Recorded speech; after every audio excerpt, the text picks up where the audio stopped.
Hi guys, welcome to Kutti Family Bond. இன்றைக்கி நம்ம daily series vlog தான் பார்க்க போகிறோம். என்னடா ஸ்டார்டிங்கே லஞ்ச்லேருந்து ஸ்டார்ட் பண்ணுறோன்னு பார்க்காதீங்க.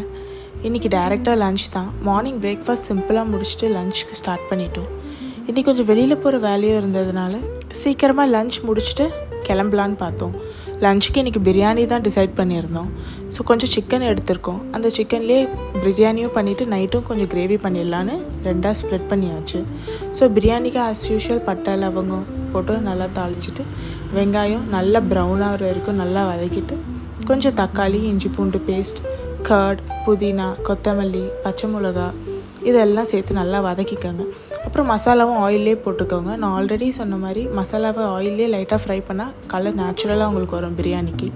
ஸோ தேவையான அளவு காஷ்மீர் மிளகாத்தூள் கொஞ்சம் கரம் மசாலா அப்புறம் கொஞ்சம் கொரியாண்டர் இதெல்லாம் ஆட் பண்ணிக்கோங்க. அப்புறம் கொஞ்சம் சிக்கனும் ஆட் பண்ணிவிடுங்க. சிக்கன் ஆட் பண்ணிவிட்டு தேவையான அளவு தண்ணி ஊற்றிடுங்க. நான் ஃபஸ்ட்டு 1 கிளாஸ் தண்ணி ஊற்றிருக்கேன்.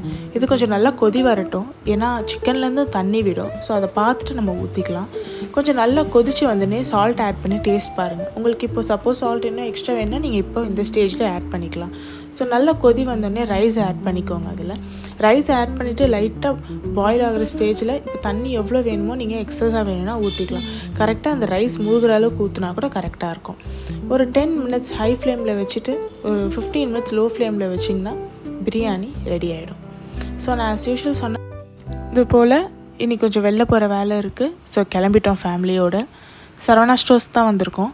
வீட்டுக்கு தேவையான சில பொருட்கள் வாங்க வேண்டியது இருந்துச்சு. சரி அதெல்லாம் வாங்கிட்டு அப்படியே சுற்றி பார்த்துட்டு அங்கேயே கொஞ்சம் டைம் ஸ்பெண்ட் பண்ணோம். ஃபஸ்ட்டு கிட்ஸ் செக்ஷன் போயிட்டு அப்புறம் கொஞ்சம் கிட்ஸ்க்கு டாய்ஸ்லாம் வாங்க வேண்டியது இருந்துச்சு. அதையும் வாங்கிட்டு ஜுவல்லரி செக்ஷனில் சும்மா கலெக்ஷன்ஸ் எப்படி இருக்குன்னு மட்டும் பார்த்தோம். செகண்ட் செட் கலெக்ஷன்ஸ் பார்த்தோம். ரொம்பவே நல்லா இருந்துச்சு. 2 பார்த்தோம். ஆனால் அது எங்களுக்கு கொஞ்சம் அவ்வளோ சாட்டிஸ்ஃபைடாக இல்லை. சரி ஓகேன்னு சொல்லிட்டு மிச்ச கலெக்ஷன்ஸ் மட்டும் ரேண்டமாக பார்த்துட்டு சரவணா ஸ்டோர்ஸ்லேருந்தும் வீட்டுக்கு கிளம்பிட்டோம். ஸோ டைரெக்டாக இதோட டின்னர் தான். நான் மார்னிங்கே சொன்ன மாதிரி சிக்கன் கொஞ்சம் எடுத்து வச்சுருந்தோம். நைட்டுக்கு சிக்கன் குழம்பு செய்யலான்னு. என் அத்தை சிக்கன் குழம்பு சூப்பராக செய்வாங்க. அவங்க தான் செஞ்சு கொடுத்தாங்க நைட்டுக்கு. இது எப்படின்னா ஸ்பைசஸ் எல்லாம் அவங்களே ட்ரை ரோஸ்ட் பண்ணிவிட்டு அதுக்கப்புறமா அரைச்சி எடுத்துப்பாங்க. அப்புறம் வெங்காயம் தக்காளி இதெல்லாம் சேர்த்து பேனில் நல்லா வதக்கிட்டு நல்லா ட்ரை ரோஸ்ட் பண்ணி அரைச்ச பேஸ்ட்டை ஆட் பண்ணிவிட்டு அதையும் நல்லா சேர்த்து வதக்கிக்கணும். அந்த பச்சை ஸ்மெல் போகிற வரைக்கும் கொஞ்சம் நல்லா வதக்கிட்டு அப்புறம் தேவையான சிக்கனையும் போட்டு தண்ணி கொஞ்சம் அதுலேருந்தே விடும். ஸோ எக்ஸஸாக குழம்புன்றதுலாம் நீங்கள் கொஞ்சம் தண்ணி தாராளமாகவே விட்டுக்கலாம். தண்ணி விட்டுட்டு தேவையான மசாலாஸ் அதையும் ரெகுலர் மசாலா தான். கொஞ்சம் கரம் மசாலா மிளகாத்தூள் தனியாத்தூள் உப்பு கல்லுப்பு தான் சேர்ப்பாங்க. சேர்த்துட்டு கொஞ்சம் நல்லா மிக்ஸ் பண்ணி விட்டுட்டு குக்கரில் விசில் போட்டு விட்டுருங்க. கரெக்டாக ஒரு 2 விசில் போட்டால் போதும், சிக்கன் குழம்பு ரெடி ஆகிடும். ஸோ இன்றைக்கி எங்கள் வீட்டில் இட்லியும் சிக்கன் குழம்பும் தான் டின்னருக்கு. ஸோ இதே மாதிரி இன்னொரு vlogல உங்களெல்லாம் மீட் பண்ணுறேன். Until then, bye. Thanks for watching.